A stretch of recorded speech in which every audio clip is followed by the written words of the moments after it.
Herramientas del progreso.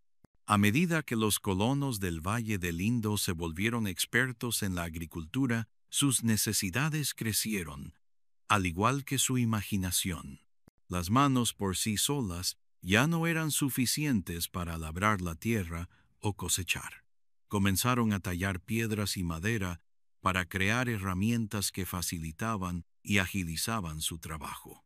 Estas herramientas eran sencillas, pero lo cambiaron todo. Una piedra afilada, sujeta a un mango de madera, se convirtió en una hoz para cortar el grano. Las piedras lisas y pesadas se transformaron en herramientas de moler, triturando trigo y cebada hasta obtener harina fina. Cada herramienta que fabricaban era un pequeño paso adelante, un logro discreto que les ayudaba a sobrevivir y crecer. La cerámica fue otro gran avance que transformó la vida cotidiana. Al principio, las vasijas se hacían a mano, se moldeaban con cuidado y se secaban al sol. Estas primeras vasijas eran toscas, pero lo suficientemente resistentes como para almacenar grano, agua y alimentos cocidos. Con el tiempo, los colonos aprendieron a hacer sus vasijas más lisas y resistentes. Descubrieron que, al colocar las vasijas de barro en el fuego, se endurecían y duraban más. Esta simple idea abrió nuevas posibilidades. Pronto, la cerámica no solo se convirtió en una herramienta de supervivencia, sino también en una forma de crear belleza. Se grababan patrones y diseños en la arcilla, contando historias silenciosas de animales, plantas y la vida a lo largo del río. Con herramientas y recipientes más resistentes, los colonos podían hacer más que antes. Podían almacenar alimentos durante largos periodos, manteniéndolos a salvo de plagas y humedad. Podían transportar agua del río en tinajas de barro, en lugar de ir y venir con pequeños cuencos. La agricultura se volvió más organizada porque contaban con las herramientas para plantar, cosechar y almacenar sus cultivos sin desperdiciarlos tanto. La fabricación de herramientas se convirtió en una habilidad, casi un arte. Algunos se volvieron expertos en tallar piedra, afilar bordes y alisar superficies. Otros se convirtieron en hábiles alfareros, aprendiendo a mezclar arcilla con agua, moldearla con pulso firme y cocerla al calor del fuego. Estas dejaron de ser simples tareas para convertirse en oficios que se transmitían de generación en generación. Un padre enseñó a su hijo a tallar una hoz. Una madre enseñó a su hija a tallar una olla. El conocimiento perduró y se enriqueció con el tiempo. Poco a poco, los colonos descubrieron nuevos materiales con los que trabajar. El cobre, hallado en pequeños trozos en las colinas, se convirtió en su próximo tesoro. Al principio, se martillaba para formar pequeñas cuentas o adornos, pero pronto se dieron cuenta de que el cobre también podía hacer herramientas más afiladas y resistentes que la piedra. Incluso, una pequeña cuchilla de cobre podía cortar el grano con facilidad. En el momento en que aprendieron a moldear y fundir el metal, su mundo cambió de nuevo. Con mejores herramientas, se construyeron mejores hogares. Las casas de adobe se construyeron con más cuidado y detalle. Las vigas de madera sostenían los techos y las paredes se alisaban con yeso de barro y arcilla. Estas casas ya no eran solo refugios, eran lugares de consuelo. Las familias podían reunirse en su interior durante las tormentas o descansar en patios sombreados durante el calor del día. Las herramientas con las que se construían estas casas brindaban a los colonos una sensación de estabilidad y orgullo. El comercio también comenzó a crecer gracias a estas nuevas artesanías. Una aldea con alfareros expertos podía intercambiar sus vasijas por grano o leche de otra aldea. Un grupo con herramientas afiladas podía intercambiarlas por lana o pieles. Cada herramienta o vasija no solo llevaba consigo su uso, sino también la historia de las manos que la fabricaron. Por las noches, mientras el fuego titilaba y las sombras danzaban en las paredes, la gente admiraba sus creaciones. Una simple olla, antes hecha solo de barro y agua, ahora era prueba de su habilidad y esfuerzo. Una hoz bien formada no era solo una herramienta, sino un símbolo de la cosecha venidera. Estas herramientas les facilitaban la vida, pero también les infundían confianza. Ya no estaban a merced de la naturaleza, podían moldear su mundo, poco a poco, con sus propias manos. Las herramientas del progreso eran más que objetos, eran signos de cambio. Demostraban el gran avance de los colonos desde cazadores errantes hasta constructores reflexivos de una nueva vida. Cada herramienta, cada vasija, cada cuenta, llevaba la promesa de un futuro más brillante, más seguro y más conectado con los sueños de quienes las crearon. Artesanía y cultura. La artesanía y la cultura son partes muy importantes de la vida de un pueblo. Desde hace mucho tiempo, las personas crean cosas con sus manos. A eso se le llama artesanía. Usan barro, madera, metal, piedra, tela y otros materiales. Hacen platos, ollas, cestas, ropa, joyas y muchas cosas más. Cada objeto hecho a mano tiene un valor especial, porque muestra el talento y la creatividad del artesano. No es solo un trabajo, es una forma de expresar ideas, emociones y costumbres.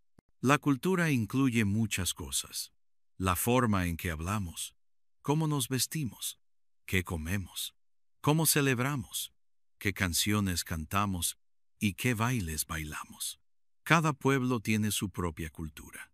La cultura se aprende desde pequeños, en la casa, en la escuela y en la comunidad. También se transmite de generación en generación. Por eso, aunque pase el tiempo, la gente sigue recordando sus tradiciones. Los artesanos ayudan a mantener viva la cultura. Ellos hacen objetos que usamos en la vida diaria, pero también cosas que usamos en fiestas y celebraciones. Por ejemplo, en algunas regiones, los artesanos hacen máscaras para bailes tradicionales, ropa bordada para eventos especiales y adornos para la casa. Cada región tiene su estilo, sus colores y sus formas únicas. Eso hace que la cultura de cada lugar sea especial. En muchos pueblos hay ferias y mercados donde los artesanos venden sus productos. Allí la gente puede ver, comprar y aprender cómo se hacen esas cosas. También pueden hablar con los artesanos y conocer sus historias. Es una forma de respetar su trabajo y apoyar sus familias. Los artesanos trabajan con paciencia y cuidado. Cada pieza que hacen tiene su tiempo y su amor. La cultura también está en la música, en los cuentos, en las pinturas y en los juegos. Cuando las personas cantan canciones antiguas o cuentan historias de sus abuelos, están compartiendo su cultura. Cuando un niño aprende a bailar un baile típico o a tocar un instrumento tradicional, está aprendiendo parte de su historia. La artesanía y la cultura unen a las personas. Nos enseñan a valorar lo nuestro y a respetar lo de los demás. Cuando conocemos otras culturas, aprendemos a ver el mundo con otros ojos. También entendemos que aunque somos diferentes, podemos convivir con respeto y alegría. Es importante cuidar la artesanía y la cultura. No debemos olvidar las tradiciones. Hay que enseñar a los niños a amar su historia, su arte y su idioma. También podemos aprender nuevas cosas sin dejar de lado lo que somos. La cultura no es algo del pasado. Está viva hoy en nuestras acciones, nuestras palabras y nuestros sueños. La artesanía y la cultura hacen la vida más bella. Nos ayudan a recordar quiénes somos y de dónde venimos. También nos dan fuerza para seguir adelante, con orgullo y esperanza. Por eso debemos protegerlas y compartirlas con amor y respeto. Ríos de vida. Los ríos son muy importantes para la vida. Desde hace muchos años, los seres humanos han vivido cerca de los ríos. El agua del río sirve para beber, cocinar, bañarse y regar las plantas. También se usa para lavar la ropa, dar de beber a los animales y limpiar las casas. Por eso se dice que los ríos son ríos de vida. Sin agua, no podríamos vivir.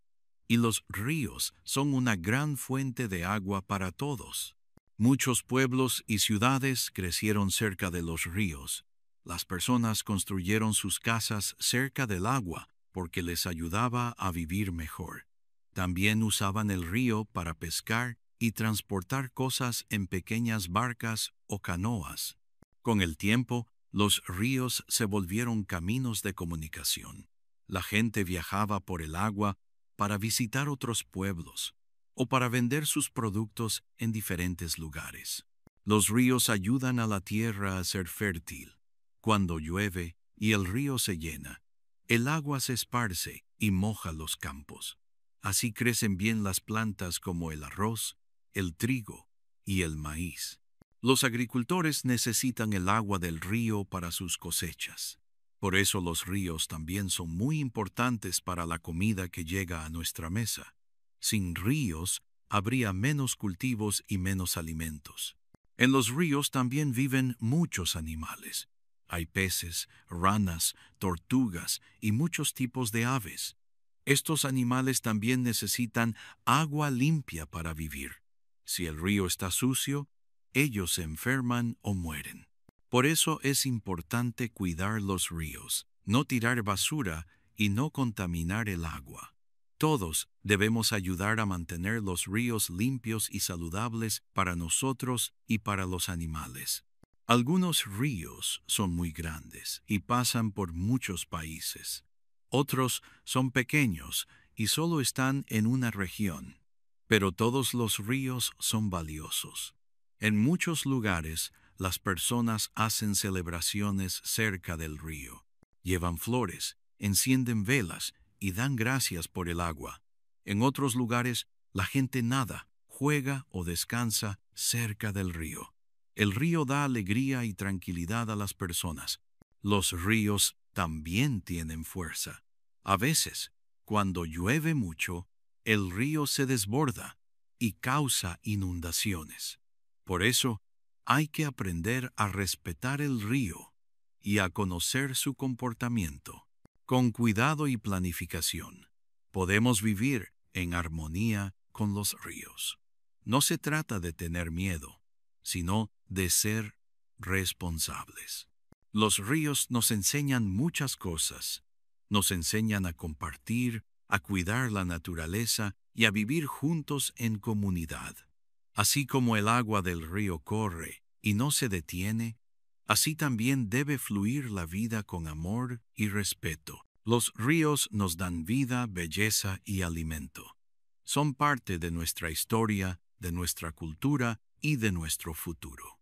Por eso, debemos protegerlos siempre, con nuestras manos, nuestras palabras y nuestras acciones.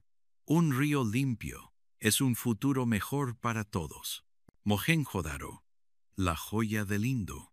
Mohenjo-Daro fue una de las ciudades más importantes de la antigua civilización del Valle del Indo. Su nombre significa montaña de los muertos, pero en realidad fue una ciudad llena de vida, trabajo y organización. Estaba construida cerca del río Indo, lo que ayudaba a tener agua para beber, limpiar y regar las plantas. La ciudad era muy avanzada para su tiempo y hoy se le conoce como una joya de esa civilización por todo lo que logró. Las personas que vivían en Mohenjo-Daro sabían cómo construir muy bien. Usaban ladrillos del mismo tamaño para hacer las casas, las calles y los muros. Las calles estaban bien ordenadas, muchas eran rectas y anchas, y había sistemas para llevar el agua limpia y sacar el agua sucia. Cada casa tenía acceso a un pozo, o estaba cerca de uno, lo cual era muy importante para la vida diaria. También tenían baños y patios dentro de las casas, lo que muestra que cuidaban mucho la higiene. En el centro de Mohenjo-Daro había una gran estructura que se cree que era un baño público. Este gran baño estaba hecho de ladrillos y tenía escaleras para bajar. Probablemente la gente lo usaba para limpiarse en ceremonias especiales o como parte de su vida espiritual. Esto demuestra que no solo pensaban en lo práctico, sino también en lo religioso o cultural. Los habitantes de Mohenjo-Daro también eran buenos comerciantes y artesanos. Hacían joyas, cerámica y herramientas de gran calidad. Usaban sellos con dibujos de animales y símbolos, quizás para marcar productos o comunicarse. Tenían pesas y medidas para que el comercio fuera justo. Esto indica que había reglas claras y respeto entre las personas. En Mohenjo-Daro no se han encontrado grandes palacios ni estatuas de reyes, lo que sugiere que la ciudad no era gobernada por un solo líder poderoso. Tal vez las decisiones eran tomadas por grupos de personas o consejos. La vida en comunidad era muy importante. Todos trabajaban juntos para que la ciudad funcionara bien. También había grandes almacenes donde se guardaban granos y alimentos. Esto ayudaba a que nadie pasara hambre. Compartir los recursos era parte del modo de vida. Las personas no vivían solo para sí mismas, sino también para ayudar a los demás. La ciudad fue un ejemplo de orden, limpieza, igualdad y trabajo conjunto. Mohenjo-Daro es recordada como una ciudad muy avanzada, incluso comparada con otras ciudades antiguas del mundo. Sus calles, casas, pozos y sistemas de agua muestran que las personas sabían cómo vivir bien.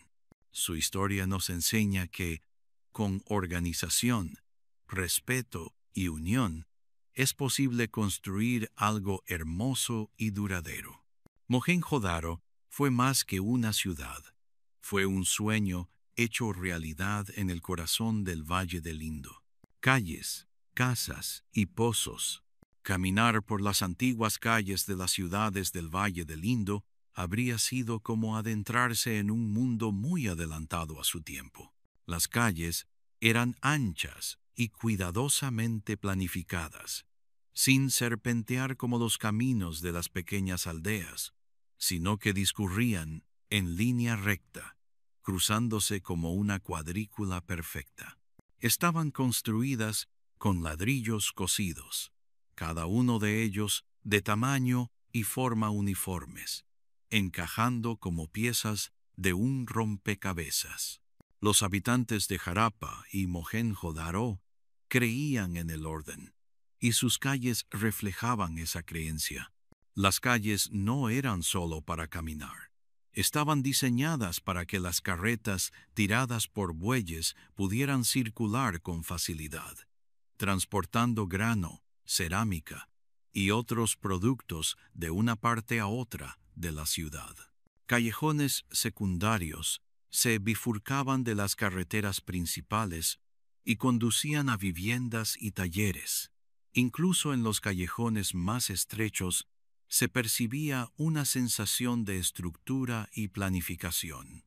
No se trataba de una construcción improvisada, era obra de personas que valoraban la organización y la limpieza. Las casas que bordeaban estas calles eran modestas pero de diseño ingenioso. La mayoría de las casas eran de 2 plantas, planta baja y piso alto, con techos planos que permitían secar granos, dormir en las noches calurosas o simplemente disfrutar de la fresca brisa vespertina.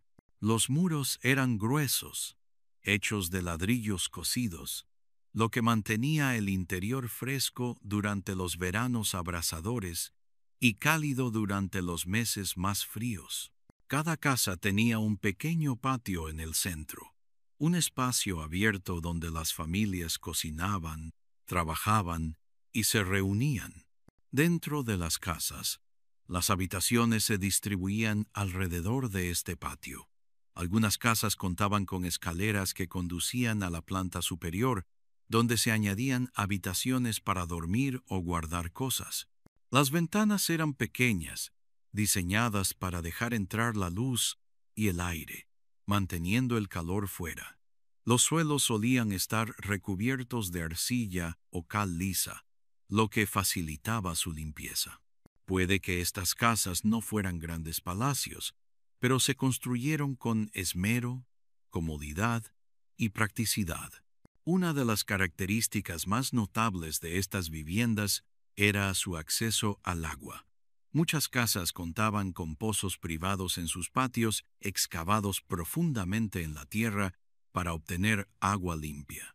Esto constituía un logro extraordinario para la época. Las familias no tenían que caminar mucho para buscar agua. La tenían en sus propias casas. Los pozos estaban revestidos con anillos de ladrillo cocido para evitar que se derrumbaran y mantener el agua limpia. Junto a estos pozos, las casas solían contar con pequeños baños o lavaderos. Las aguas residuales de estos espacios se evacuaban a través de una red de desagües. Estos desagües conectaban con desagües cubiertos más grandes que recorrían las calles y que transportaban el agua fuera de la ciudad. Este sistema de saneamiento era diferente a todo lo visto en la mayoría de las demás civilizaciones antiguas. Demostraba el gran valor que la gente daba a la limpieza y la salud. También se construían pozos públicos a lo largo de las calles principales para quienes no contaban con uno privado. Estos pozos eran puntos de encuentro donde los vecinos se reunían para llenar cántaros y compartir noticias.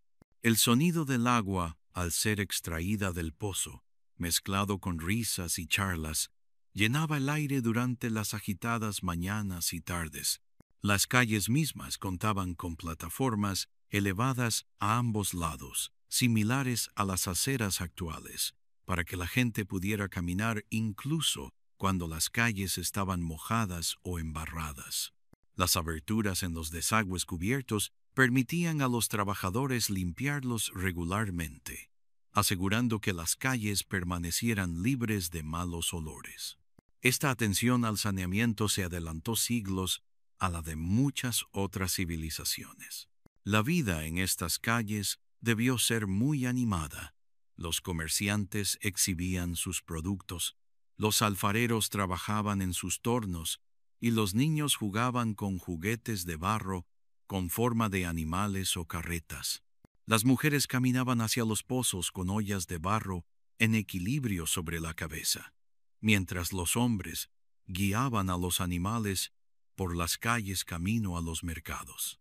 Había un sentido de comunidad, de personas que vivían juntas en armonía, compartiendo agua, espacio e ideas.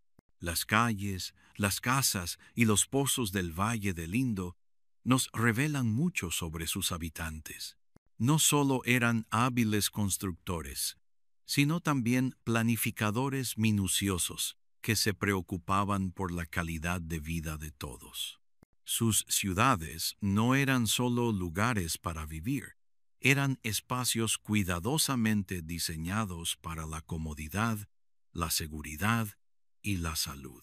Incluso después de miles de años, las ruinas de estas calles y pozos aún hablan de una civilización que valoraba tanto la practicidad como la belleza.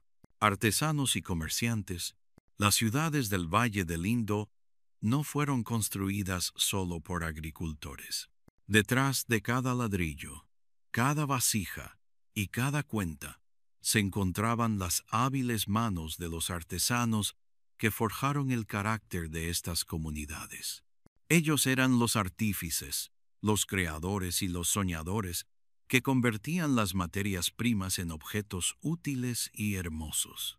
El murmullo de su trabajo llenaba las calles y los patios. El rítmico sonido de los martillos sobre el metal, las ruedas girando la arcilla y las manos dando forma a los adornos era tan parte de la vida urbana como el fluir del río cercano. Los alfareros se encontraban entre los artesanos más respetados. Con sencillos tornos y manos firmes, transformaban la arcilla blanda en resistentes vasijas. Estas vasijas no eran simples recipientes, eran obras de arte, pintadas con motivos de peces, aves, flores y diseños geométricos. Cada vasija transmitía el espíritu de la tierra y su gente. Las familias las usaban para almacenar grano, agua o especias, mientras que los comerciantes las llenaban con productos para vender en los mercados. La cerámica del Valle del Indo, lisa y equilibrada, demostraba habilidad y paciencia. Los artesanos de cuentas también eran muy hábiles. Trabajaban con piedras como la cornalina, el ágata y el lapislázuli, moldeándolas en cuentas diminutas y perfectas. Estas cuentas se perforaban con tal precisión que, incluso hoy en día, los arqueólogos se maravillan de su artesanía. Hombres y mujeres usaban collares y pulseras hechos con estas cuentas, no solo como decoración, sino como símbolos de estatus e identidad. Algunas cuentas se intercambiaban como valiosos artículos comerciales y viajaban mucho más allá del valle, a tierras que los propios artesanos tal vez nunca conocerían. Los metalúrgicos también desempeñaron un papel importante. Utilizaban el cobre y el bronce para crear herramientas, adornos y armas. Una hoja o cincel de cobre era más afilado y resistente que la piedra, lo que lo convertía en una herramienta esencial para la agricultura y la construcción. El bronce que obtenían mezclando cobre con estaño era aún más resistente, lo que les permitía crear hachas, cuchillos y joyas duraderos. Cada pieza de metalistería, desde una simple herramienta hasta un adorno decorativo, era cuidadosamente tallada, pulida y valorada. Los comerciantes eran el puente entre los artesanos y el mundo exterior. Transportaban mercancías de una ciudad a otra, recorriendo caminos polvorientos o navegando río abajo en barcas de madera. Algunos viajaban lejos para comerciar con pueblos de regiones lejanas como Mesopotamia. A cambio de sus propios bienes, traían objetos valiosos, piedras, metales y conchas que no se encontraban en el valle. Estos nuevos materiales inspiraron a los artesanos a crear artesanías aún más refinadas. Los mercados de Jarapa y Mohenjo-Daro debieron ser lugares muy animados. Los comerciantes exhibían hileras de cerámica, cuentas brillantes y herramientas pulidas. Los agricultores traían cestas de grano, verduras y frutas. El sonido del regateo llenaba el aire mientras la gente intercambiaba bienes con sonrisas, apretones de manos o gestos de asentimiento. No existía la moneda tal como la conocemos hoy. En cambio, los artículos se intercambiaban por otros de igual valor, con pesos pequeños y cuidadosamente medidos que garantizaban la equidad en cada transacción. Los sellos eran otro elemento importante del comercio. Estas pequeñas piezas cuadradas de piedra se tallaban con figuras de animales y símbolos misteriosos, y se prensaban en arcilla para marcar la propiedad o identificar a los comerciantes. Un sello podía mostrar un toro, un elefante o una criatura mítica, junto con signos de la escritura hindusiana aún no descifrada. Estos sellos eran como firmas que garantizaban el reconocimiento y la confianza de las mercancías. Los artesanos y comerciantes no solo eran fuentes de sustento económico, sino también narradores culturales. Su trabajo reflejaba el entorno que los rodeaba, los animales que veían, las plantas que cultivaban y las ideas que compartían. Una sola cuenta tallada o una vasija decorada podían hablar de su creatividad, su conexión con la naturaleza y su deseo de hacer la vida práctica y hermosa. Por las noches, tras un día de arduo trabajo, los artesanos se reunían con sus familias, sentados al resplandor de pequeñas fogatas. Hablaban de los objetos que fabricaban y de los oficios que esperaban completar. Los comerciantes compartían historias de tierras lejanas, describiendo piedras extrañas o conchas únicas encontradas en desiertos y mares. Estas historias alimentaban la imaginación de la gente, haciéndoles sentir parte de un mundo más grande que su propia ciudad. Los artesanos y comerciantes del Valle del Indo eran más que simples trabajadores, eran el alma de la civilización, dándole color, forma y conexión con el mundo exterior. Sin ellos, las ciudades habrían sido cascarones vacíos. Gracias a su creatividad y dedicación, el Valle del Indo prosperó, dejando tras de sí tesoros que aún hoy cuentan su historia. Sellos y escrituras. Entre los numerosos artefactos que dejaron los habitantes del Valle del Indo, ninguno es tan misterioso y fascinante como sus sellos y escrituras. Estos pequeños objetos, tallados con destreza y cuidado, guardan secretos de un mundo que desapareció hace miles de años. Cada sello es como un mensajero silencioso, portador de símbolos e imágenes que aún nos cuesta comprender. Hablan de comercio, identidad y creencias, pero su verdadero significado permanece oculto en el idioma desconocido de los pueblos del Indo. Los sellos solían estar hechos de esteatita, una piedra blanda que podía tallarse con gran detalle. Tras el tallado, los sellos se endurecían al fuego, lo que les otorgaba una resistencia que les permitía durar siglos.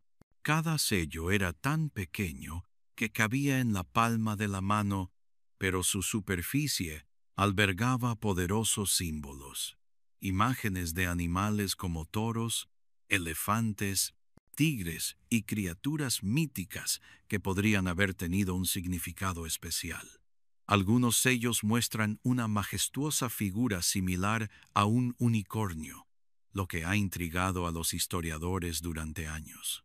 ¿Eran sagrados estos animales? ¿Representaban clanes, familias o profesiones? Quizás nunca lo sepamos con certeza, pero el minucioso detalle de cada sello demuestra su importancia. Los sellos no eran solo objetos decorativos, eran herramientas prácticas. Los comerciantes los usaban como sellos para marcar sus mercancías.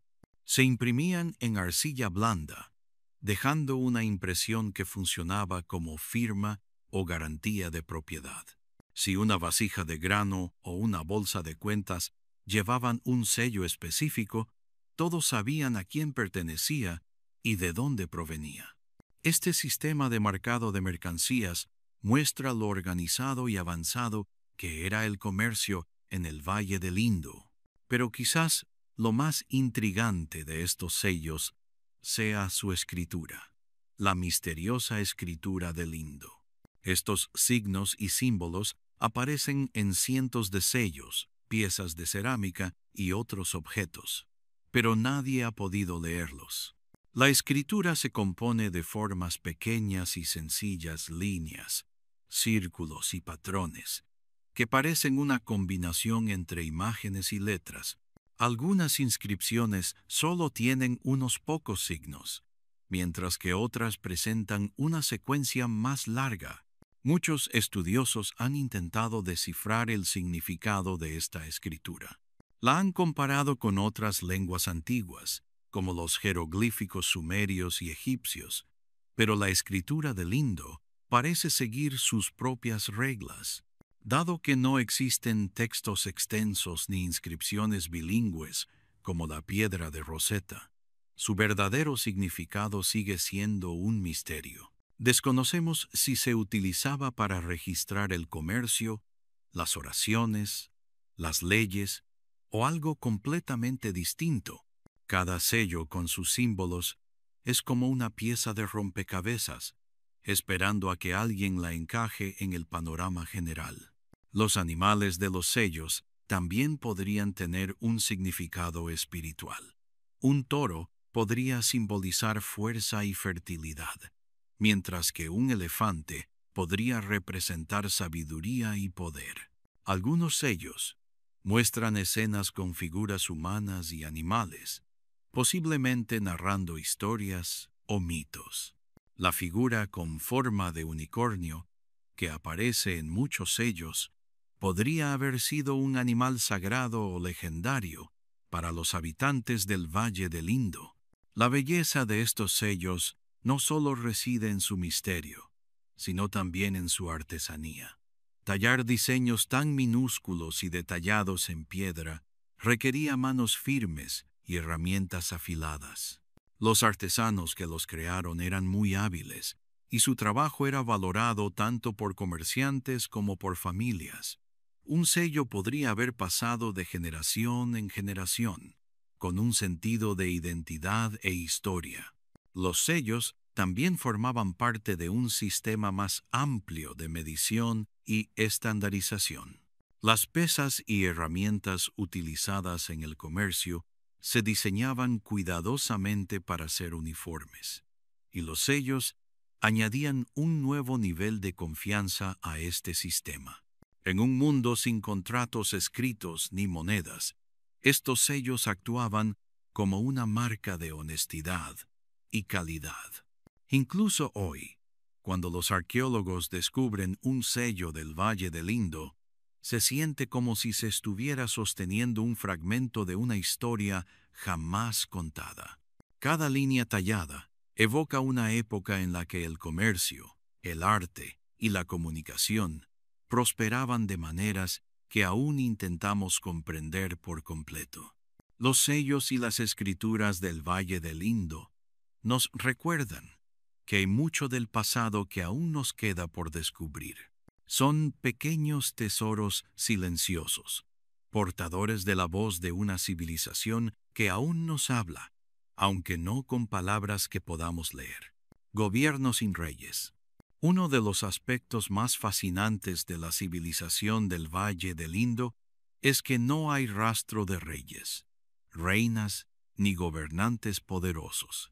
A diferencia de Egipto, donde los faraones construyeron pirámides para demostrar su fuerza, o de Mesopotamia, donde reyes poderosos gobernaban desde grandes palacios, las ciudades del Valle del Indo cuentan una historia diferente. No hay monumentos dedicados a un solo líder, ni estatuas de gobernantes, ni registros escritos que alarde de conquistas. En cambio, todo en estas ciudades sugiere una sociedad basada en la cooperación, la igualdad y la responsabilidad compartida. Las calles, las casas, los pozos y los sistemas de drenaje se construyeron con una planificación excepcional.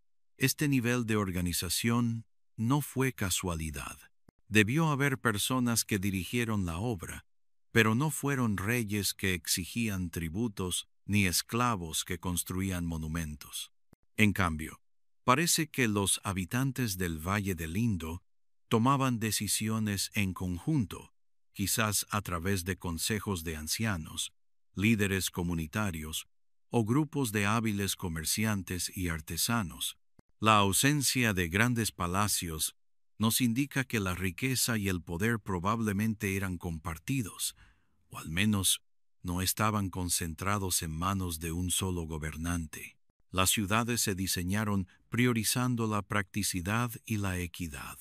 Las calles se distribuyeron uniformemente. Las casas se construyeron con materiales similares y se instalaron pozos públicos para que todos tuvieran acceso al agua. Se construyeron graneros para almacenar grano, no para el lujo de un gobernante, sino para el beneficio de toda la comunidad. Esto sugiere que la gente trabajaba en conjunto para asegurar una distribución justa de los alimentos y los recursos. El comercio y la artesanía eran el alma de estas ciudades, y es probable que los comerciantes y trabajadores cualificados desempeñaran un papel importante en el gobierno.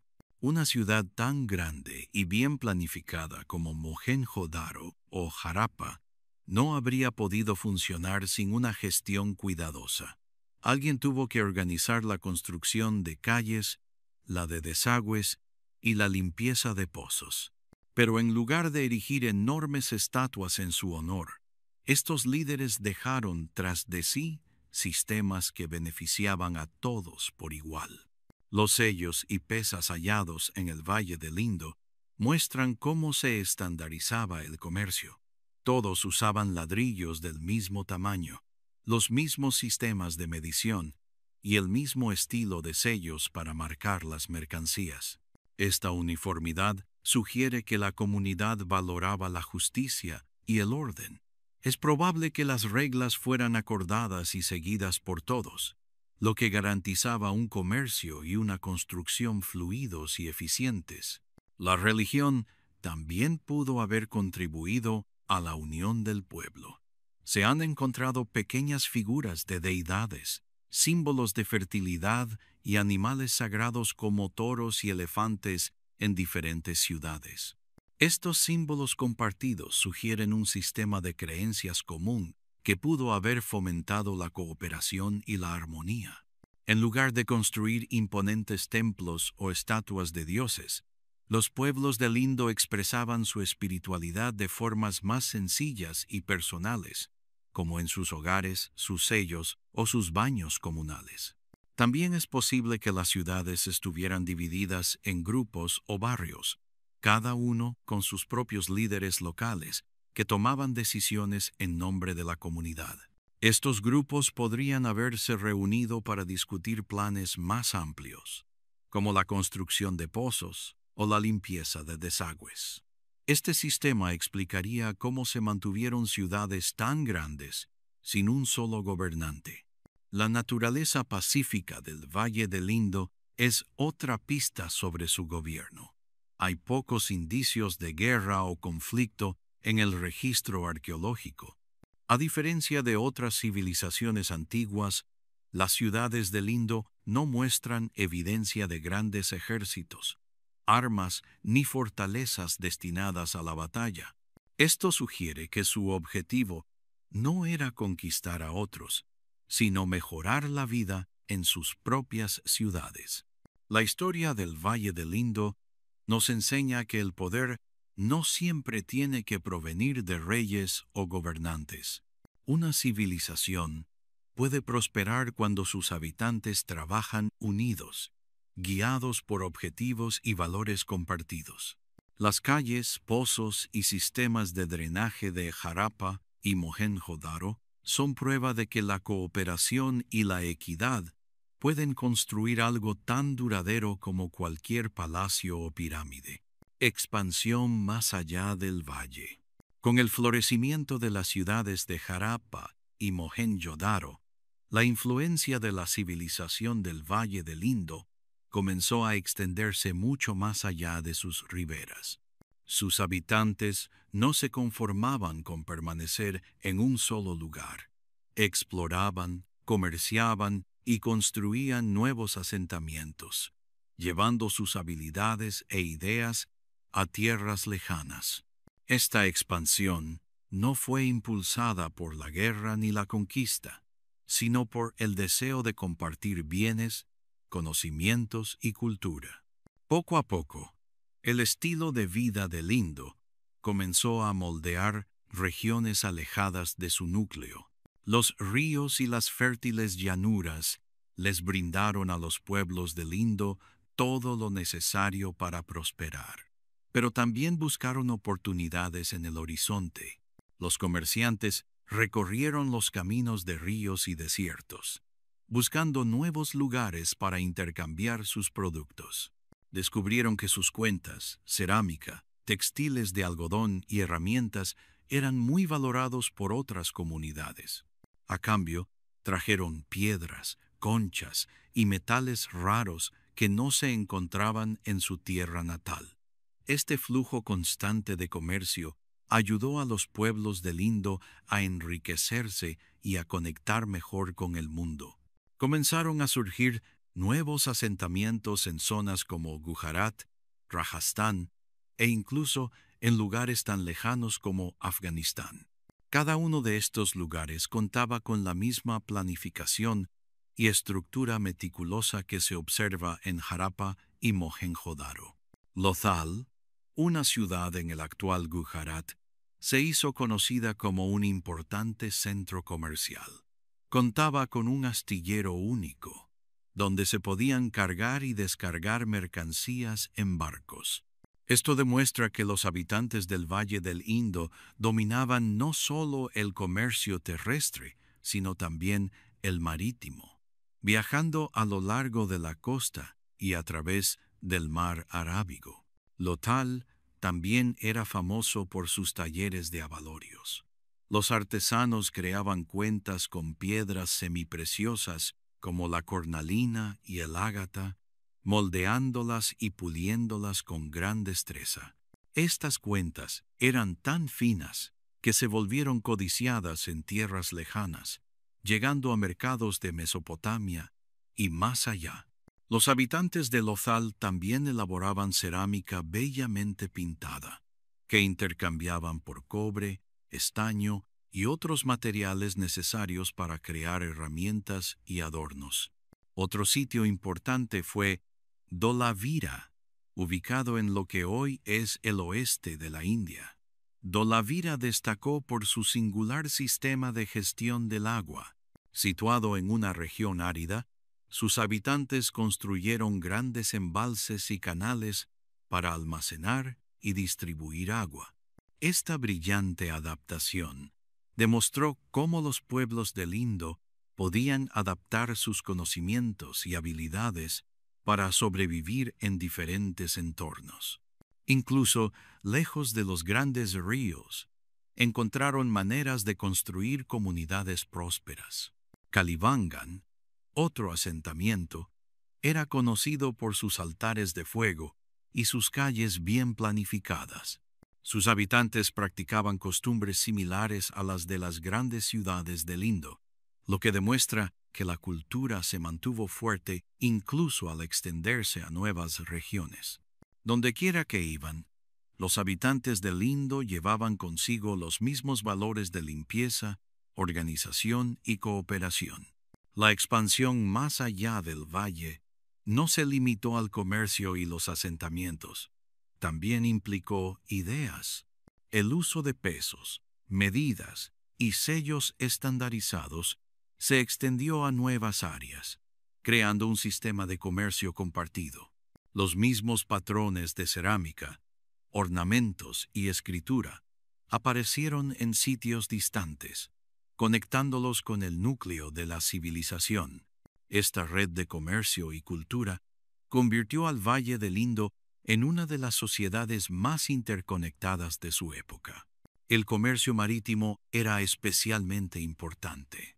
Los habitantes del Indo construían robustas embarcaciones de madera con fondo plano, ideales para navegar tanto por ríos como por aguas costeras.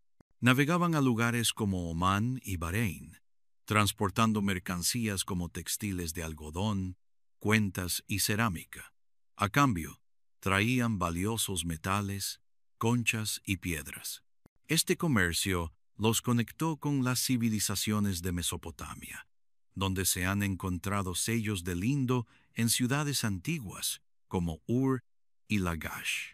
La expansión de la civilización del Indo demostró que su éxito no se limitó a las fértiles llanuras del valle fluvial. Prosperó allí donde la gente estaba dispuesta a trabajar en equipo, construir con destreza y comerciar con honestidad. Ya fuera en los bulliciosos astilleros de Lothal, los embalses de Dholavira o los altares de fuego de Calibangán, el espíritu del pueblo del Indo perduró. Sus ideas se extendieron por tierra y mar, dejando una huella que perduraría durante siglos. Los vientos alisios del mundo antiguo, el comercio era el sustento de la civilización del Valle del Indo, entrelazando ciudades, aldeas y tierras lejanas en una vasta red de intercambio. Los habitantes de Harappa, Mohenjo-Daro y otras ciudades no solo eran agricultores y artesanos, también eran hábiles comerciantes que comprendían el valor de la conexión. Sus calles y mercados estaban repletos de mercancías procedentes de todas partes, transportadas en carretas, barcos y caravanas que atravesaban desiertos, ríos y mares. Estas redes comerciales contribuyeron al florecimiento de la civilización del Indo y a su conexión con otras grandes culturas del mundo antiguo.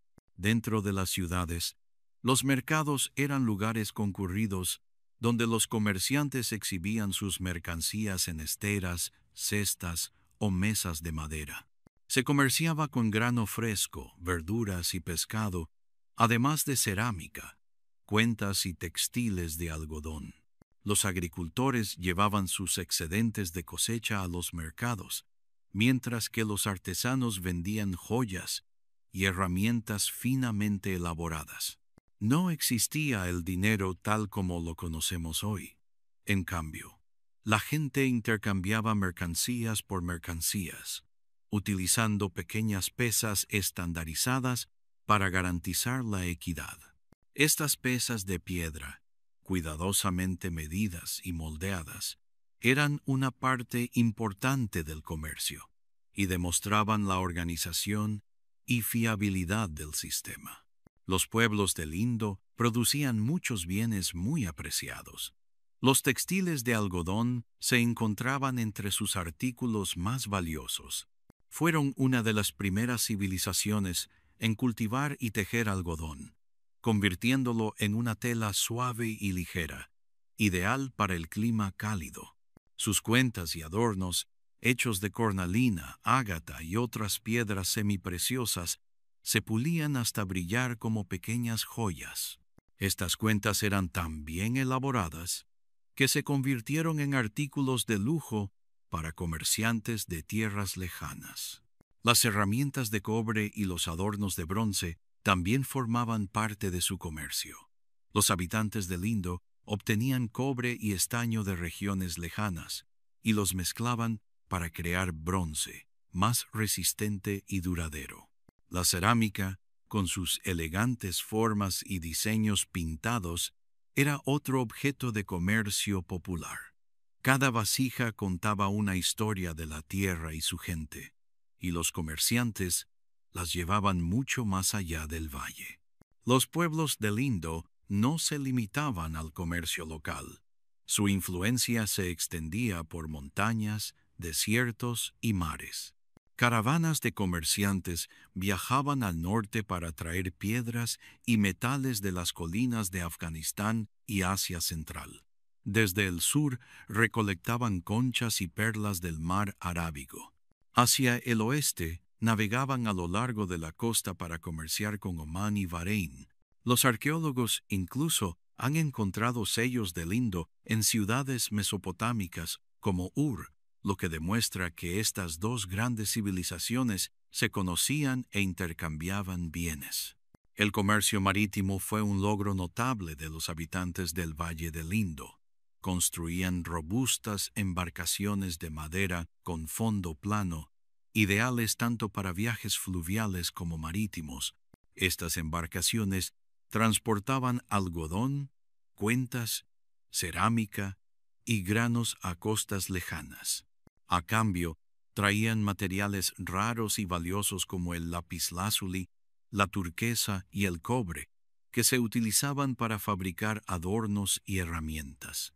El comercio no se limitaba solo a bienes, sino también a ideas. A través de estos intercambios, los pueblos del Indo aprendieron nuevas técnicas de metalistería, fabricación de cuentas y cerámica. Es posible que compartieran sus conocimientos de urbanismo, saneamiento e irrigación con otras culturas. Cada viaje por las rutas comerciales no solo transportaba objetos, sino también historias y experiencias que conectaban mundos diferentes. Los muelles y almacenes de ciudades como Lothal nos hablan de la excelente organización del comercio. El astillero de Lothal era una maravilla de la ingeniería, con muros de piedra y canales diseñados para contener y guiar a los barcos. Los almacenes cercanos almacenaban mercancías a la espera de ser embarcadas o comercializadas. Los comerciantes marcaban sus mercancías con sellos tallados para asegurar su reconocimiento y confianza.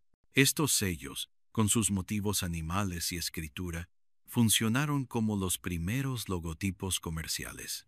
Por las tardes, tras un largo día en los mercados, los comerciantes se reunían para compartir historias de sus viajes. Hablaban de desiertos donde el sol abrasaba y de montañas donde el aire era tenue y frío. Describían las olas del mar y las estrellas que guiaban sus barcos en la noche. Estas historias, transmitidas de generación en generación, inspiraban a otros a explorar y comerciar. Los vientos alisios del mundo antiguo transportaban más que mercancías. Transportaban el espíritu de conexión. La civilización del Valle del Indo prosperó no conquistando a otros, sino construyendo puentes de comercio y confianza. Cada cuenta, cada vasija y cada pieza de tela que viajaba por estas rutas era una muestra de su habilidad, creatividad y deseo de compartir su mundo con los demás. El legado del Indo. La historia del Valle del Indo no terminó con la desaparición de sus ciudades. Aunque Harappa y Mohenjo-Daro finalmente quedaron en el olvido, el legado de esta gran civilización aún perdura. Se puede apreciar en la forma en que planificamos nuestras ciudades, en la artesanía de la cerámica y las cuentas, en las tradiciones agrícolas e incluso en la simple idea de vivir en armonía con la naturaleza y la comunidad. Los pueblos del Indo, aunque sus nombres y voces se han perdido en el tiempo, dejaron un mundo moldeado por su inteligencia, creatividad y unidad. Uno de sus legados más perdurables es la planificación urbana. Las calles de Harappa y Mohenjo-Daro se trazaron en cuadrícula, con sistemas de drenaje adecuados y acceso a agua potable.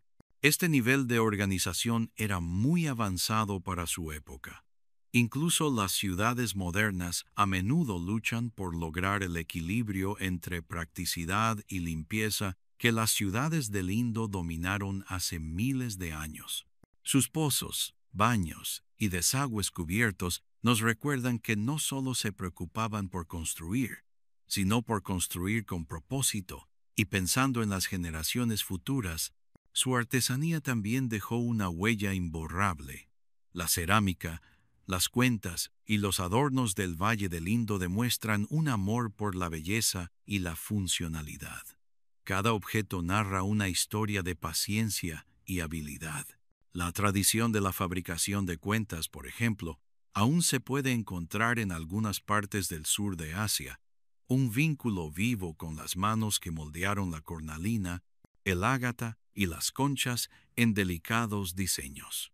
La cuidadosa pintura de la cerámica y el tejido de textiles de algodón también siguen presentes en la artesanía y las industrias modernas. La agricultura también lleva la impronta del pueblo del Indo.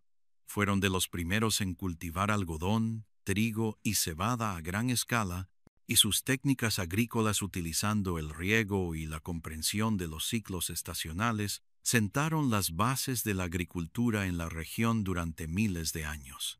Muchos de los alimentos que cultivaban siguen siendo básicos en la dieta del sur de Asia en la actualidad. El espíritu de comercio y conexión que definió el Valle del Indo aún perdura. Estos pueblos fueron de los primeros en comerciar no solo dentro de sus propias tierras, sino también a través de mares y desiertos, llegando hasta Mesopotamia. La idea del comercio justo, las pesas estandarizadas y los productos marcados surgió con ellos.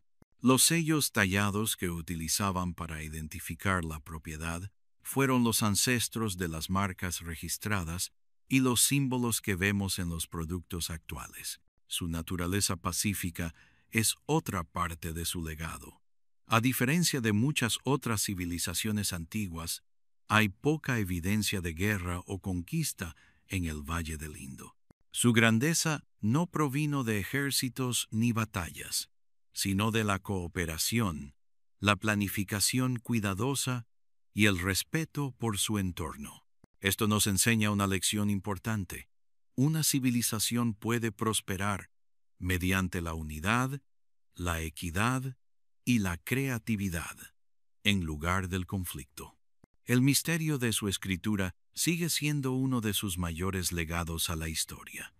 Aunque aún no podemos leer su idioma, los símbolos indescifrados nos recuerdan la profundidad y complejidad de sus mentes. Cada sello, cada signo tallado, es un desafío para los estudiosos modernos, un rompecabezas por resolver. Algún día, cuando comprendamos su idioma, podremos aprender aún más sobre sus vidas, sus creencias y sus pensamientos. Las ruinas de Harappa, Mohenjo-Daro, Lothal y Dholavira aún se alzan como testigos silenciosos de su esplendor.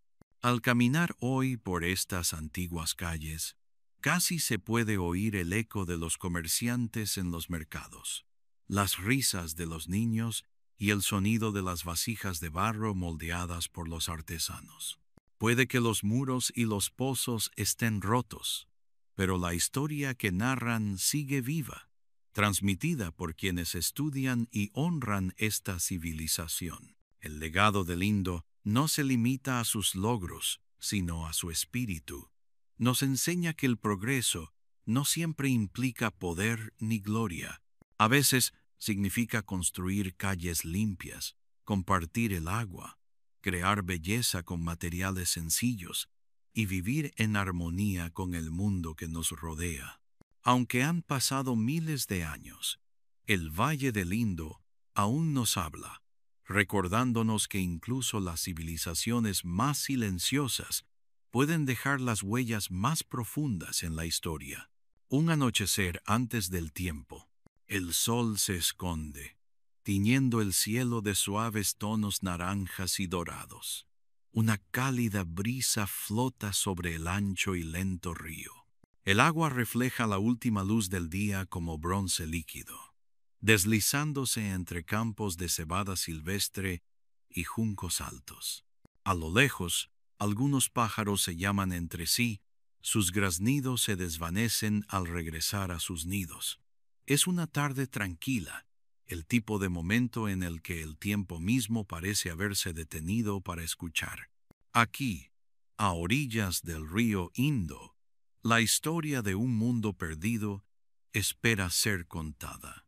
Imagina caminar por este río hace miles de años, mucho antes de las grandes ciudades o la historia escrita. El aire estaría impregnado del olor a tierra mojada y del tenue humo de las fogatas al atardecer. Las familias se reunían junto al agua, cocinando comida sencilla sobre las llamas. Los niños jugaban cerca del río. Sus risas se mezclaban con el suave susurro de la brisa. La tierra se sentía viva, albergando los primeros susurros de algo nuevo, algo poderoso, el nacimiento de la civilización. El Valle del Indo, ahora conocido como partes de Pakistán y el noroeste de la India, albergó una de las civilizaciones más antiguas y notables del mundo. Sin embargo, a diferencia de Egipto con sus imponentes pirámides o Mesopotamia con sus imponentes templos, los habitantes del Indo no dejaron reyes ni grandes monumentos tallados con los nombres de sus gobernantes. En cambio, dejaron huellas silenciosas, calles de ladrillo, cerámica, herramientas y una historia que debe reconstruirse como un rompecabezas. Estos pueblos vivieron y prosperaron hace miles de años, pero aún podemos imaginar el ritmo de sus vidas. Imagine la escena mientras el cielo se oscurece. El río brilla suavemente bajo la luz de la luna, y las voces de los aldeanos se acallan al caer la noche. Las estrellas se extienden infinitamente en lo alto, las mismas estrellas que vemos hoy. Bajo este cielo ancestral, pequeños grupos de los primeros colonos aprenden a trabajar juntos. Han descubierto que ya no necesitan vagar en busca de alimento. Aquí, la tierra y el río les dan todo lo que necesitan si tienen la paciencia de escuchar y aprender. Empiezan a plantar semillas en la tierra blanda. Al principio, los cambios son pequeños, casi invisibles. Aún no saben que estas sencillas acciones, plantar, esperar y cosechar, transformarán por completo su forma de vida. Domestican cabras y ovejas, construyen refugios de barro y madera, y poco a poco aprenden a almacenar grano para los días de escasez. Estos son los primeros pasos de un viaje que los llevará de familias dispersas a pueblos prósperos y, con el tiempo, a grandes ciudades. Es difícil imaginar lo tranquilo que era el mundo en aquel entonces. No había ruedas rodando por las calles de piedra, ni comerciantes llamando a los mercados, ni palabras escritas que registraran los pensamientos de las personas. Sin embargo, en el silencio de aquellos primeros días, se estaban sentando las bases de la historia de la humanidad. Estos primeros colonos no tenían prisa. Vivían en contacto con la naturaleza, observando el flujo del río, sintiendo el ritmo de las estaciones y aprendiendo a sobrevivir juntos. La tierra que rodeaba el Indo era fértil y rica. Las inundaciones estacionales traían capas de tierra fresca y oscura, perfectas para el cultivo de trigo y cebada. El río era su sustento, ya que les proporcionaba no solo agua, sino también pescado y una ruta fácil para viajar y comerciar. La gente construía su vida en torno a este curso de agua, respetando su fuerza y dependiendo de ella para sobrevivir. Cada amanecer marcaba la oportunidad de un nuevo día de trabajo, pero también un nuevo día de aprendizaje. Cómo cultivar mejor, cómo construir hogares más resistentes, cómo forjar un futuro que aún no podían vislumbrar. A medida que la noche avanza, las hogueras arden como pequeñas estrellas en el suelo y los aldeanos se sientan juntos, compartiendo historias. Quizás hablaban de los animales que cazaban, de los campos que cultivaban o de los misterios del cielo sobre ellos. Quizás se preguntaban qué había más allá del horizonte o qué secretos traía el río abajo. Lo que no sabían era que sus sencillas vidas eran el comienzo de algo mucho mayor, una civilización que perduraría siglos y luego desaparecería, dejando solo ruinas silenciosas y recuerdos dispersos. Y así, bajo las mismas estrellas que vemos hoy, comienza la historia del Valle del Indo, silenciosa, paciente y llena de maravillas. Los primeros pobladores. Los primeros pobladores del Valle del Indo no eran gobernantes ni constructores de grandes monumentos. Eran gente común, pequeños grupos de familias que buscaban un lugar donde la vida fuera estable y segura. Hace mucho tiempo, cuando gran parte del mundo aún era salvaje e indómito, estas familias seguían ríos y arroyos en busca de agua dulce y tierra fértil. Viajaban con pocas pertenencias, algunas herramientas, un fuego para calentarse y la esperanza de una vida mejor. Sus pasos los llevaron al amplio valle del río Indo, donde la tierra era fértil y acogedora. Durante miles de años, los humanos habían sobrevivido cazando animales y recolectando frutas, nueces y semillas. Pero los colonos que llegaron al Indo estaban listos para algo nuevo. Vieron campos de trigo y cebada silvestres creciendo de forma natural a lo largo de las riberas. Observaron a los animales que acudían a beber a la orilla, cabras, ovejas y ganado salvaje. En lugar de buscar comida, comenzaron a imaginar una vida donde los alimentos pudieran cultivarse y cuidarse cerca de casa. No fue un cambio fácil. Al principio, plantar semillas y esperar a que crecieran debió resultar extraño. La gente estaba acostumbrada a mudarse constantemente, siguiendo las estaciones y los animales. Quedarse en un lugar requería confianza en la tierra y en los demás. Aprendieron observando el río, sintiendo la tierra y observando qué semillas crecían mejor. Se esforzaron por comprender el ritmo de las estaciones, cuándo plantar, cuándo cosechar y cuándo almacenar alimentos para el futuro. Las primeras casas eran sencillas y pequeñas. Se construían con barro mezclado con paja y se moldeaban en ladrillos que se secaban al sol. Los techos eran planos, hechos de vigas de madera cubiertas con arcilla y esteras de caña. Estas casas no estaban destinadas a durar para siempre, pero brindaban a las familias un sentido de pertenencia. Por primera vez, tenían un lugar al que regresar después de una jornada de trabajo. Un lugar que los hacía sentir a salvo de los animales salvajes y las inclemencias del tiempo.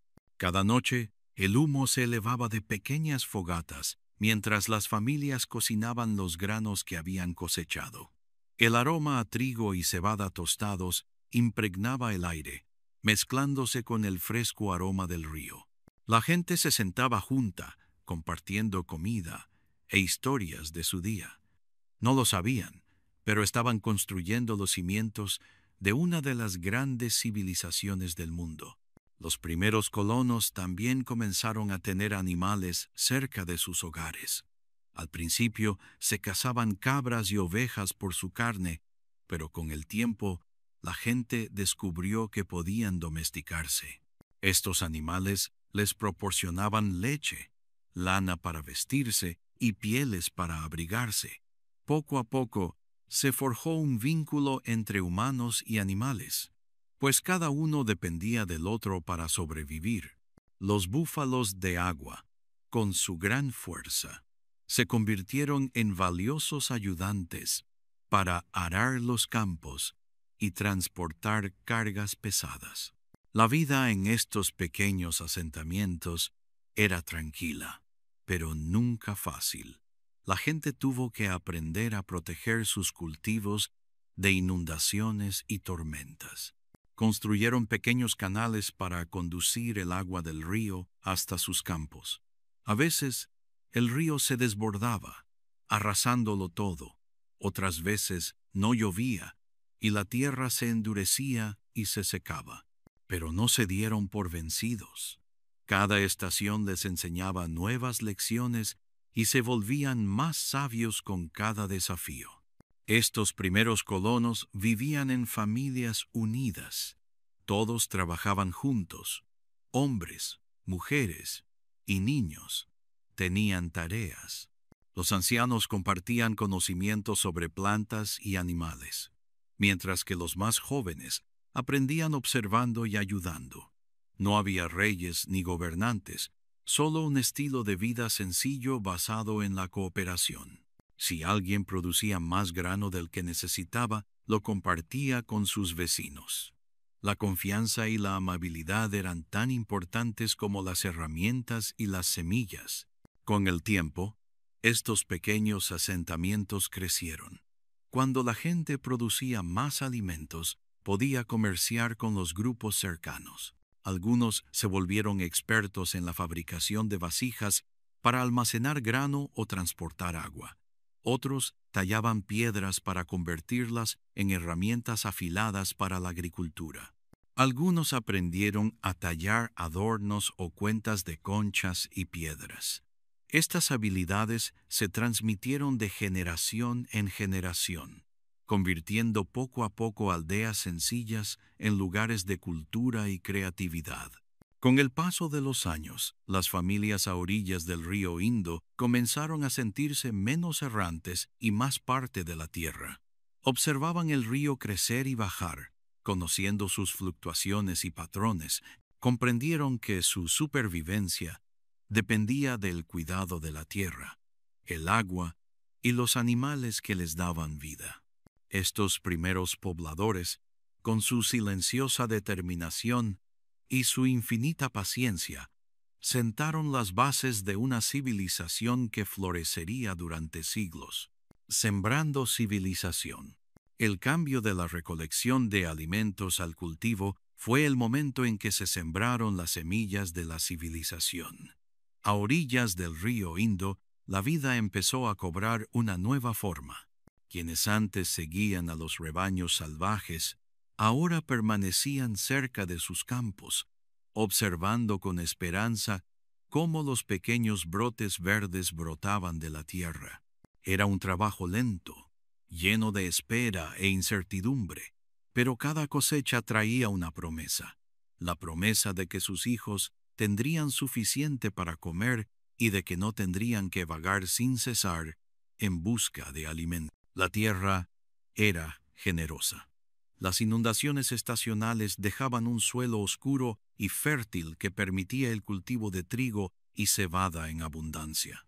Los colonos aprendieron a desbrozar pequeñas parcelas y a esparcir las semillas a mano. Regaban los cultivos con herramientas sencillas, jarras, palas de madera y canales que cavaban con palos afilados. Al principio, los campos eran pequeños, apenas lo suficiente para alimentar a unas pocas familias. Pero pronto, a medida que las cosechas crecían, sembraron más y más, convirtiendo las orillas del río en un mosaico de campos dorados. La agricultura lo cambió todo. En lugar de cargar con sus pertenencias, las familias comenzaron a construir casas más robustas. Almacenaban su grano en tinajas de barro, a salvo de la lluvia y las plagas. Con alimentos almacenados para el futuro, ya no temían tanto como antes el cambio de estación. Podían sobrevivir a las sequías y a los duros inviernos, porque sus campos y tinajas les proporcionaban lo que necesitaban. Pero la agricultura no se limitaba a plantar y cosechar. Exigía paciencia, planificación y trabajo duro. Los colonos debían preparar la tierra, esperar las lluvias y proteger sus cultivos del hambre de los animales. Aprendieron qué semillas crecían mejor en ciertos tipos de suelo y qué épocas del año producían las mejores cosechas. Con el tiempo, desarrollaron un profundo conocimiento de la tierra que los rodeaba. La domesticación de animales se volvió tan importante como la siembra de cultivos. Las cabras, las ovejas y el ganado vacuno dejaron de ser solo alimento para convertirse en compañeros de confianza en la labor de supervivencia. Los animales ayudaban a arar los campos, transportaban cargas pesadas y proporcionaban leche, lana y cuero. Las familias cuidaban de sus animales como si fueran miembros de su familia, alimentándolos y protegiéndolos porque sabían que sus vidas estaban unidas. El auge de la agricultura también permitió a la gente soñar más allá de las necesidades cotidianas. Cuando había suficiente comida para todas las estaciones, algunos tenían tiempo para dedicarse a otras habilidades. Algunos aprendieron a moldear arcilla para crear vasijas resistentes y lisas. Estas vasijas contenían agua, grano e incluso alimentos cocinados. Otros comenzaron a tallar cuentas, conchas y piedras en adornos que no eran necesarios para la supervivencia, pero que aportaban belleza y orgullo a sus vidas. Por primera vez, la gente no solo sobrevivía, sino que creaba. Con cada estación que pasaba, los asentamientos crecían, más familias se unían, y los pequeños grupos de casas empezaban a parecer pequeñas aldeas. Se formaban senderos entre las casas donde los niños corrían y jugaban. Por las tardes, los aldeanos se reunían para compartir historias, intercambiar herramientas e intercambiar bienes. Algunas familias tenían más grano, mientras que otras tenían más animales o cerámica, así que intercambiaban para ayudarse mutuamente. Este intercambio fortalecía sus lazos y fortalecía a su comunidad. Las herramientas agrícolas también mejoraron. Las piedras se convirtieron en hoces para cortar el grano, mientras que las piedras de moler convertían el trigo en harina. Estas herramientas se transmitían de mano en mano, demostrando cómo los colonos compartían conocimientos.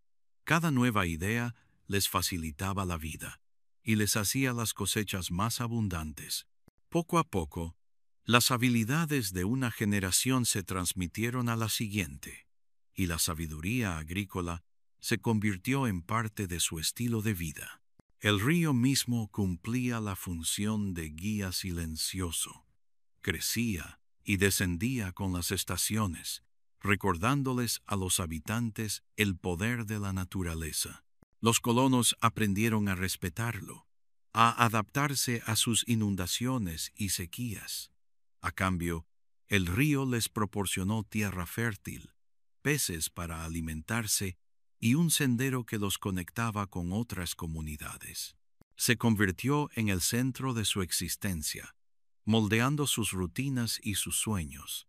La siembra era más que una forma de obtener alimentos. Era el comienzo de algo mucho mayor. Era el inicio del asentamiento humano, la cooperación y la planificación del futuro. Estos agricultores tranquilos, con las manos en la tierra, no podían imaginar que estaban construyendo las raíces de una civilización que un día asombraría al mundo. El ascenso de Mehrgar, entre los asentamientos dispersos del Valle del Indo, un lugar comenzó a brillar con más fuerza que el resto. Se trataba de Mehrgar, una pequeña aldea que se convertiría en una de las primeras comunidades agrícolas del sur de Asia. Enclavada cerca de las colinas de lo que hoy es Pakistán, Mehrgar se alzaba al borde de fértiles llanuras y escarpadas montañas. Fue aquí donde realmente comenzaron a brillar los primeros destellos de una vida y cultura organizadas, sentando las bases de lo que posteriormente se convertiría en la gran civilización del Valle del Indo. Mehrgar comenzó como un pequeño conjunto de casas de adobe. Estas casas eran sencillas pero resistentes, construidas juntas para mayor calidez y seguridad. Las paredes eran de ladrillos secados al sol, mientras que los techos eran planos, sostenidos por vigas de madera, cubiertas de juncos y yeso de barro. Estrechos senderos discurrían entre las casas, y en el centro del pueblo había espacios abiertos donde la gente se reunía para trabajar, compartir comida y contar historias al aire libre. El sonido de las piedras de moler y las risas inundaban el aire mientras las familias realizaban sus actividades cotidianas. Los habitantes de Mehrgar fueron de los primeros de la región en dominar la agricultura. Plantaban trigo, cebada y lentejas en campos cuidadosamente preparados. Al llegar la cosecha, almacenaban el grano en grandes tinajas de barro, asegurando que nadie pasara hambre durante los meses secos. También cultivaban algodón, un logro notable para su época. Las plantas de algodón proporcionaban fibras suaves que se hilaban para crear hilo y tejer ropa ligera y cómoda, ideal para el clima cálido del valle. La domesticación de animales se convirtió en una parte importante de la vida en Mergar. Las familias criaban cabras, ovejas y vacas que les proporcionaban leche, carne y pieles para vestirse y refugiarse. Los búfalos de agua, con su gran fuerza, se utilizaban para arar los campos y transportar cargas pesadas. Los perros convivían con los aldeanos, protegiendo sus hogares y ayudando en el pastoreo. Estos animales eran más que recursos, formaban parte de la comunidad, valorados por su lealtad y utilidad. Mergard también fue un lugar de innovación. Sus habitantes eran hábiles alfareros, elaborando vasijas de diferentes formas y tamaños. Algunas se fabricaban para almacenar grano y agua, mientras que otras se usaban para cocinar o servir alimentos. Estas vasijas estaban decoradas con patrones sencillos pero hermosos, a menudo inspirados en la naturaleza, líneas, círculos y formas que contaban historias silenciosas de su entorno. La fabricación de cuentas se convirtió en otra artesanía importante. Utilizando conchas, piedras y arcilla, elaboraban adornos que lucían con orgullo o intercambiaban con las comunidades vecinas. Uno de los descubrimientos más impactantes de Mergar es la evidencia de la odontología temprana. Los arqueólogos han encontrado indicios de que estos antiguos pobladores usaban herramientas para tratar problemas dentales, una muestra del esmero con el que cuidaban su salud. Este nivel de habilidad y cuidado demuestra que los habitantes de Mergard eran reflexivos e ingeniosos, siempre buscando maneras de mejorar sus vidas. El comercio también comenzó a florecer aquí. Mergard se encontraba cerca de rutas comerciales naturales que conectaban regiones distantes. Los comerciantes viajaban con bienes como piedras, conchas y metales, intercambiándolos por grano, algodón o artículos artesanales. Este intercambio de bienes también trajo consigo nuevas ideas, creando un sentido de conexión entre lugares lejanos. La vida social de Mergar era sencilla pero sólida. Las familias trabajaban juntas para plantar, cosechar y construir. Los ancianos compartían sus conocimientos de agricultura, cuidado de animales y fabricación de herramientas, mientras que las generaciones más jóvenes aprendían observando y ayudando. Es probable que la aldea no tuviera reyes ni gobernantes, solo ancianos respetados, cuya sabiduría guiaba a la comunidad. La vida no estuvo exenta de desafíos. Inundaciones, sequías y enfermedades pusieron a prueba su fortaleza, pero los habitantes de Mergard resistieron gracias a la unidad y el esfuerzo compartido. Con el paso de los años, Mergard creció. Más familias se asentaron allí, atraídas por la promesa de tierras fértiles y una vida más segura. Con cada estación, la aldea se organizaba mejor. Aparecieron talleres de cerámica, abalorios y metalistería. Se construyeron con cuidado almacenes de grano para proteger los suministros de alimentos. Las habilidades e ideas desarrolladas aquí se extenderían posteriormente por todo el Valle del Indo, dando forma a las futuras ciudades de Jarapa y Mohenjo-Daro. La historia de Mergar es la de un progreso silencioso pero notable. No era una ciudad de reyes ni guerreros, sino una aldea de agricultores, artesanos y familias que creían en construir algo duradero. Sus manos moldearon la tierra para crear hogares. Sus herramientas forjaron el camino del progreso y sus ideas plantaron las semillas de una civilización que resonaría a lo largo de la historia. El nacimiento de los sueños urbanos. Hace muchos años, las personas vivían en pequeños grupos, cerca de ríos o campos. Construían casas sencillas, criaban animales y sembraban sus alimentos. Con el tiempo, algunas personas comenzaron a vivir juntas en lugares más grandes. Así nacieron las primeras ciudades. Este fue el comienzo de los sueños urbanos. Las personas soñaban con vivir mejor, más seguras y con más cosas a su alrededor. Vivir en una ciudad significaba tener caminos, casas fuertes, agua cerca y lugares para trabajar y vender. Las primeras ciudades no eran como las de hoy, pero ya tenían calles, plazas y mercados. En ellas vivía mucha gente. Cada persona tenía una tarea. Algunos eran agricultores, otros artesanos, otros comerciantes. Todos trabajaban y ayudaban a que la ciudad creciera. Los sueños urbanos también eran tener un lugar limpio, ordenado y donde todos pudieran vivir en paz. Por eso, desde el principio, las ciudades fueron planeadas con cuidado. En las ciudades antiguas como Mohenjo-Daro y Harappa, las casas estaban bien organizadas, las calles eran rectas y había sistemas para llevar el agua y sacar la basura.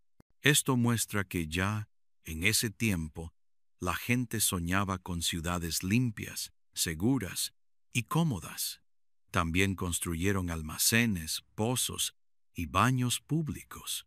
Todo era para el bien de la comunidad. La ciudad no era solo para unos pocos, era para todos. La vida en la ciudad permitió que la gente compartiera ideas, celebraciones y conocimientos. Se crearon escuelas, templos y lugares para reunirse. Las ciudades eran centros de cultura, comercio y aprendizaje. Allí nacieron muchos inventos y nuevas formas de pensar. El nacimiento de los sueños urbanos fue un paso muy importante para la humanidad. Soñar con una ciudad es soñar con un lugar mejor para vivir. Es un sueño que sigue creciendo hasta hoy. Harappa emerge hace muchos años. En una región lejana, cerca de un gran río, surgió una ciudad llamada Harappa. Esta ciudad fue una de las primeras y más importantes de la antigua civilización del Valle del Indo.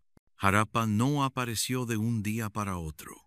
Poco a poco, las personas comenzaron a reunirse allí para vivir, trabajar y construir un futuro mejor.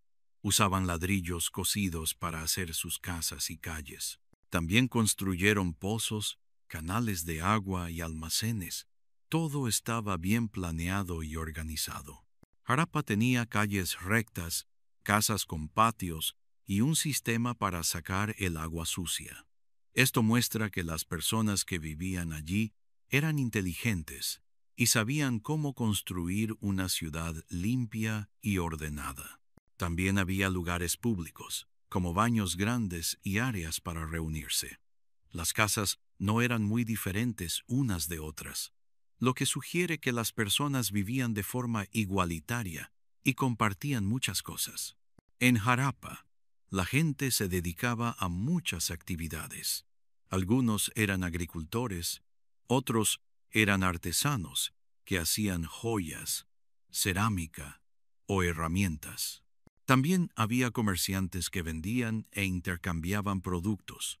Usaban pesas y medidas para que todo fuera justo.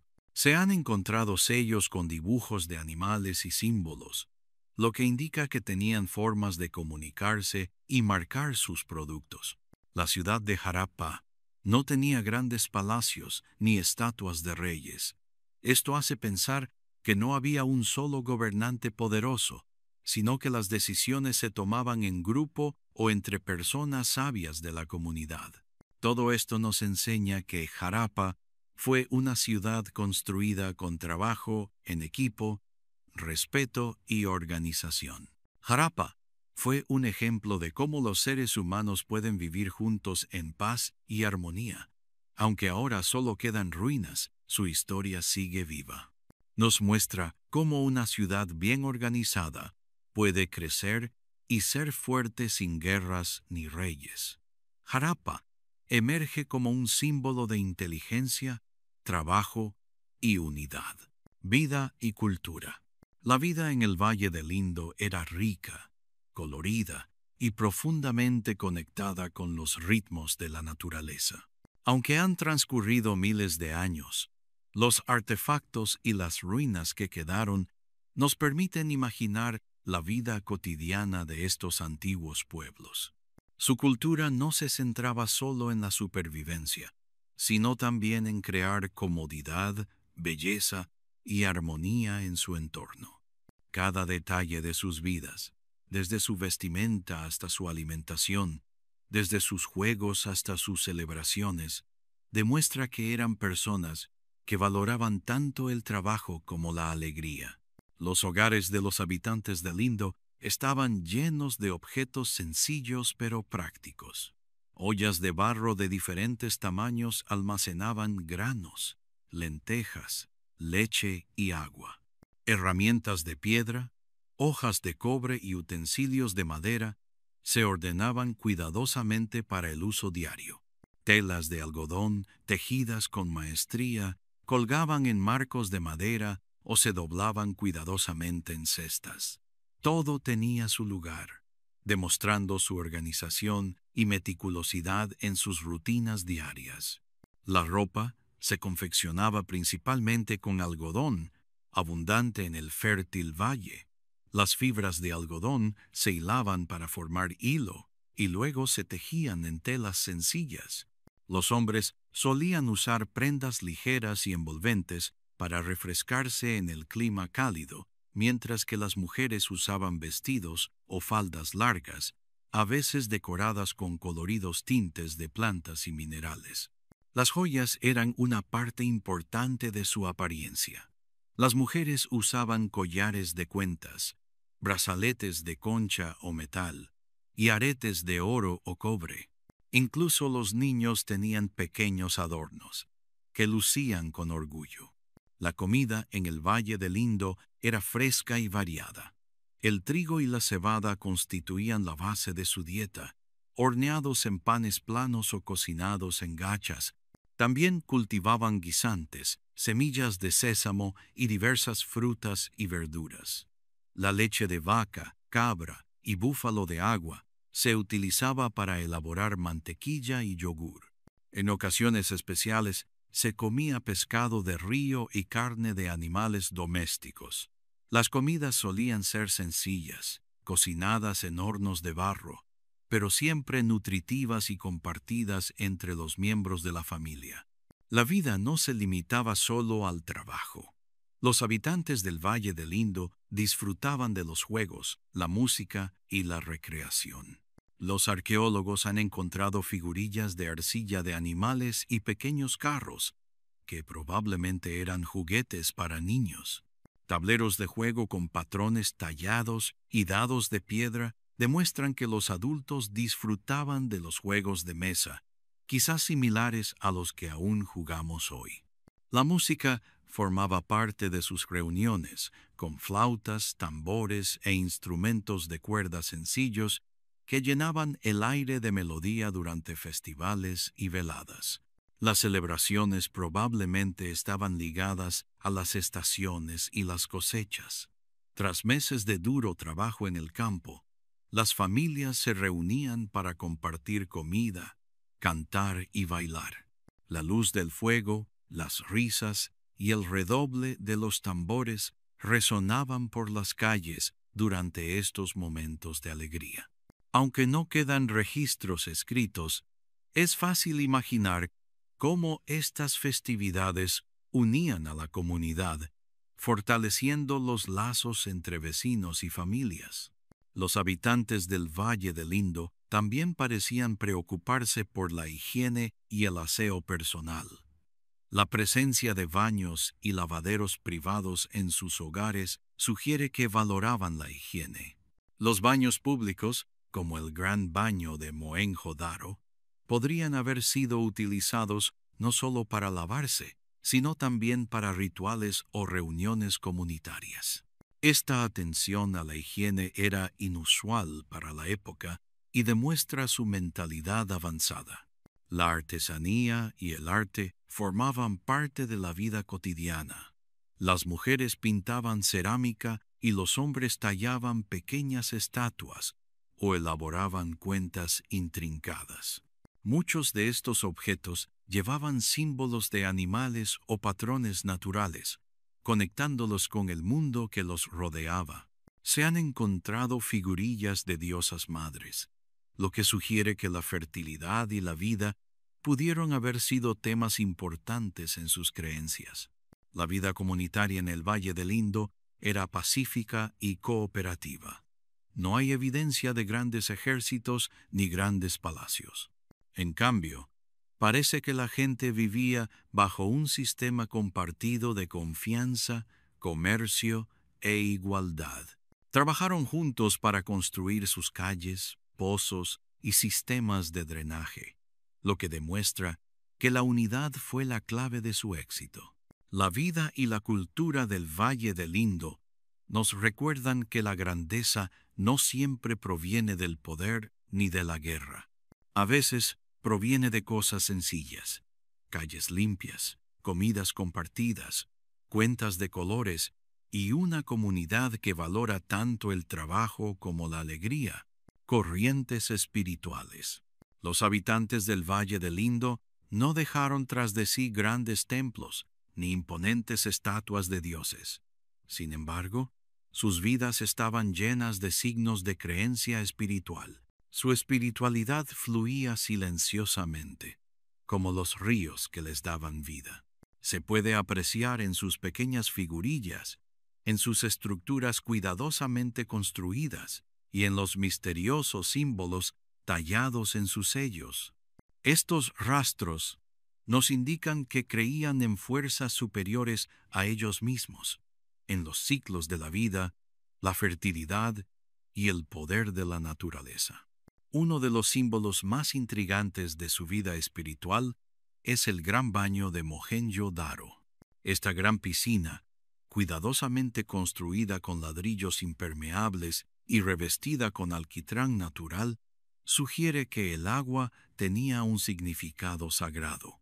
Quizás se utilizaba para baños rituales donde la gente se purificaba antes de ceremonias o festivales.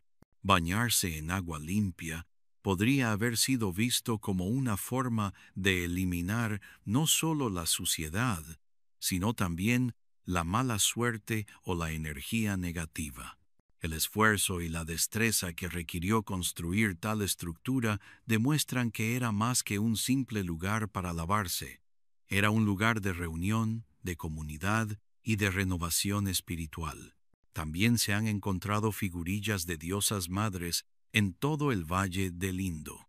Estas pequeñas estatuas, que a menudo representan una figura femenina de caderas anchas y ornamentos detallados, sugieren una creencia en la fertilidad, el crecimiento y la vida.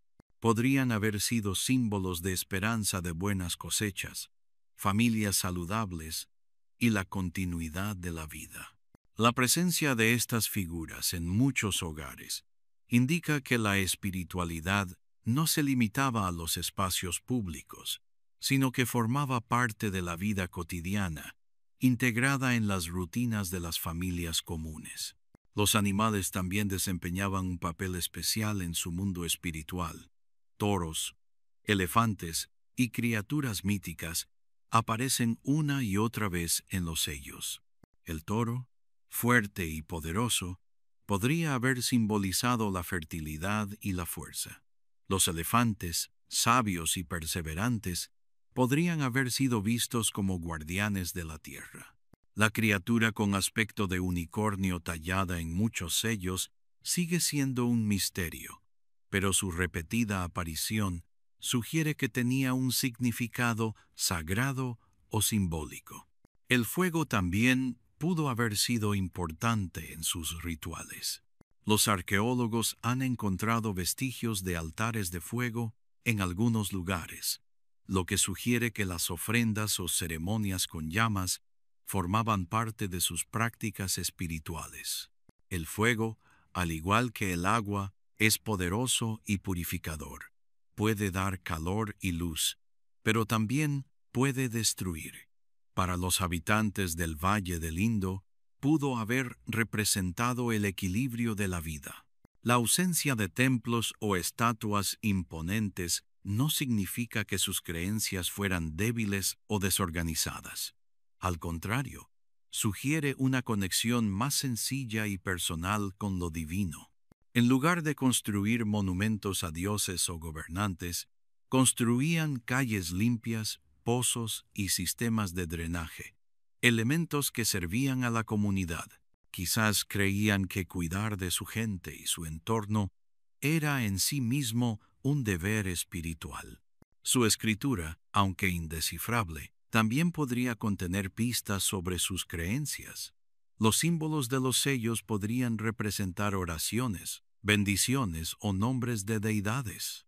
Los animales y patrones tallados en estas pequeñas piedras probablemente fueron cuidadosamente seleccionados, cada uno con un significado que la gente de la época comprendía profundamente. La armonía de sus ciudades también refleja una mentalidad espiritual. Hay poca evidencia de conflicto o guerra en el Valle del Indo. Este estilo de vida pacífico sugiere que valoraban el equilibrio, la cooperación y el respeto mutuo.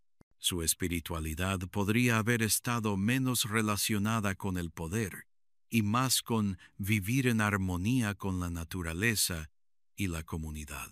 Los festivales y rituales probablemente marcaban momentos importantes en su calendario. Las épocas de cosecha, los cambios de estación y la crecida y bajada de los ríos se celebraban con reuniones, música y ofrendas. Estos momentos les recordaban su conexión con la tierra y los ciclos de la vida. Las corrientes espirituales del Valle del Indo no eran ruidosas ni contundentes, eran tranquilas y constantes, como el propio fluir del río. A través del agua, el fuego, los animales y las sencillas figurillas, la gente expresaba su creencia en la vida, la renovación y la armonía. Aunque quizá nunca comprendamos del todo todos sus rituales y oraciones, las huellas que dejaron nos recuerdan que su civilización no se limitaba a construir ciudades, sino también a nutrir el espíritu. Decadencia en las sombras. Toda civilización tiene su amanecer, su apogeo y, finalmente, su ocaso. Durante siglos, las ciudades del Valle del Indo prosperaron, llenas de vida, comercio y creatividad. Pero lenta, casi silenciosamente, esta gran civilización comenzó a desvanecerse. No hubo un solo momento de colapso, ningún desastre repentino que lo arrasara todo. En cambio, el declive llegó como una sombra que se arrastraba por la tierra, una mezcla de cambios naturales, ríos inestables y el lento desmoronamiento de un sistema que antaño era perfecto. El río Indo, que había sido el corazón de la vida, comenzó a cambiar su curso. Con el tiempo, algunos brazos del río se secaron, mientras que otros inundaron las llanuras de forma impredecible. Los campos que antes eran fértiles se convirtieron en tierra seca y agrietada, y la agricultura se volvió más difícil. Sin cosechas estables, las ciudades ya no podían alimentar a su creciente población. Las familias que dependían del ritmo del río se encontraron con dificultades para sobrevivir. El cambio climático también influyó. La evidencia sugiere que las lluvias monzónicas, que habían regado los campos durante siglos, se volvieron más débiles y menos fiables. Las estaciones se volvieron más severas, con sequías más prolongadas y menos inundaciones que aportaran tierra fresca. Sin las lluvias vitales, los agricultores no podían producir suficientes alimentos para abastecer a las bulliciosas ciudades.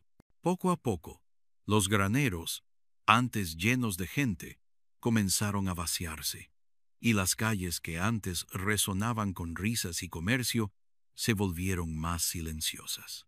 Las rutas comerciales, que antaño se extendían a lo largo y ancho, comenzaron a desmoronarse. Otras civilizaciones, como Mesopotamia, enfrentaron sus propios problemas, lo que redujo la demanda de productos del Indo. Sin comercio, el flujo de nuevos materiales, metales, piedras y conchas se redujo drásticamente.